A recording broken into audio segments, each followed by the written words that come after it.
ये कहानी एक गांव मोतीगंज की है जो बहुत ही पुराना गांव था। वहाँ पर अचानक से बारिश होना बंद हो गई। सूखी ज़मीन पड़ने लगी। सारी ज़मीन बंजर सी होने लगी। एक आदमी अपने गांव को छोड़कर जाना नहीं चाहता था। वह वहीं पर रुक गया और खाने पीने के अभाव से उसकी मृत्यु हो गई और वह एक भूत बनकर गांव में घूमने लगा। कुछ दिन बीत गए। गांव के सारे लोग अब एकदम गांव छोड़कर जाना चाहते थे। बारी बारी करके सब लोग गांव से जा रहे थे। हीरा लाल और उसकी बीवी शामली, वे लोग अपने घर पे ही थे। अचानक से गांव का मुखिया आया। वह भी गांव छोड़कर जा ही रहा था। वह हीरा लाल से बोलता है, हीरा लाल तुम नहीं जाओगे, तुम यहीं रहोगे? तो हीरा लाल बोलता है, अपने घर को छोड़कर जाने की इच्छा नहीं हो रही है। तुम लोग जाओ, मैं नहीं जाऊंगा, मैं यहीं पर रहूंगा। हीरा लाल की एक बेटी थी जिसका नाम चंदा था।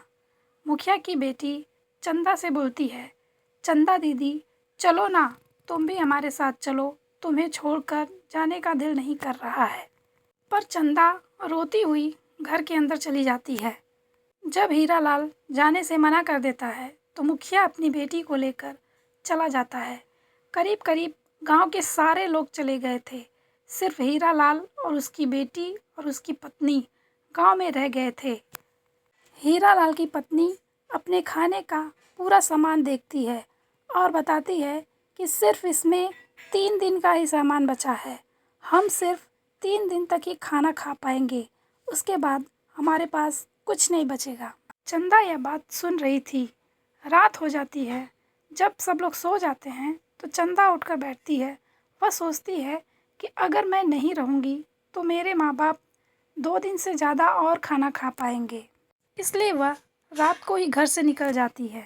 चलते चलते वह एकदम घर से दूर निकल जाती है, थक जाती है और उसे बहुत ज़ोरों की प्यास लगती है। पानी की खोज में इधर उधर वह भटक रही थी, पर उसे पानी कहीं नहीं मिला। वह एकदम थक कर चूर हो गई थी। उसे एक पेड़ दिखाई दिया। पेड़ के नीचे एक घर था।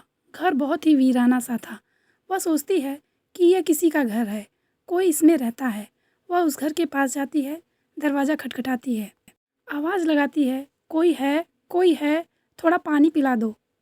पर घर के अंदर से कोई आवाज़ नहीं आती है। वह थक जाती है। वहीं पेड़ के नीचे पत्तियाँ इकट्ठा करके उसी के ऊपर सो जाती है। सुबह होती है तो उसके सामने एक कुत्ता बैठा रहता है। वह उसे देखकर पूछती है, तू भी यहीं है? तू गांव छोड़कर नहीं गया? मैं अपने माँ बाप के लिए अपना घर छोड़कर चली आई कि मैं नहीं रहूँगी तो वो कुछ दिन और खाना खा पाएंगे। चल ठीक है, तू भी मेरे साथ रह, यहीं पर सो जा। फिर वो सो जाती है। अचानक से खाने से भरी प्लेट उसके सिरहाने रखी रहती है। वह उठती है। वह देखकर खुश हो जाती है और खाना खा लेती है, पानी भी पी लेती है। फिर वो सो जाती है। फिर से वो उठती है जब, तो देखती है कि 2 दिनारें उसके पास रखी हुई थी। वह पूछती है, कौन है, कौन है? किसने यह खाना रखा? किसने ये दिनारें रखी? सामने आओ, कौन है? अचानक से एक आवाज़ आती है, मैं हूँ, यह मेरा घर है। मैं एक प्रेत हूँ और मैं इसी घर में रहता हूँ। सालों पहले भूख और प्यास से मेरी भी मौत इसी घर में हो गई थी। तब से मैं यहीं पर रह रहा हूँ, जैसे आज तुम लोगों की हालत हुई है।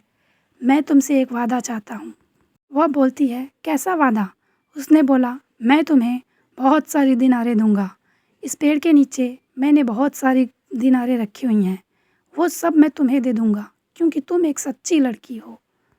मैं चाहता हूँ कि इस गांव में पानी की व्यवस्था हो, सब लोग खुशी खुशी रहें और तुम ये काम कर सकती हो। उस लड़की ने बोला, ठीक है।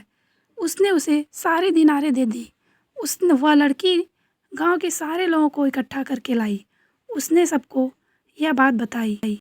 पर उस प्रेत ने उससे एक शर्त रखी थी कि ये पेड़ और ये घर यहाँ से हटना नहीं चाहिए। उस लड़की ने ये बात स्वीकार कर ली थी। वह लड़की मुखिया को सब बात बताती है और पैसे देती है। गांव में फिर से खुशहाली आ जाती है। सब लोग अपना खुशी खुशी ज़िंदगी जीने लगते हैं।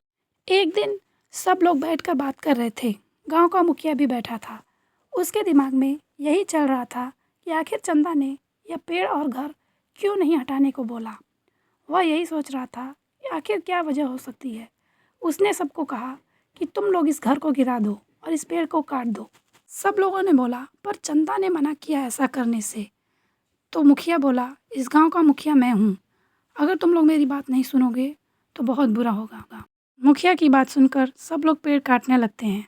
अचानक से चंदा आती है तो वो चिल्लाने लगती है, ये क्या कर रहे हो तुम लोग, मैंने तो मना किया था, मत काटो मत काटो। पर मुखिया नहीं सुनता। जैसे ही लोग पेड़ काटते हैं सबके सारे घर उजड़ जाते हैं, पूरा वीराना हो जाता है, सब बंजर हो जाता है। सब लोग एकदम डर जाते हैं, ये क्या हो गया, ये क्या हो गया।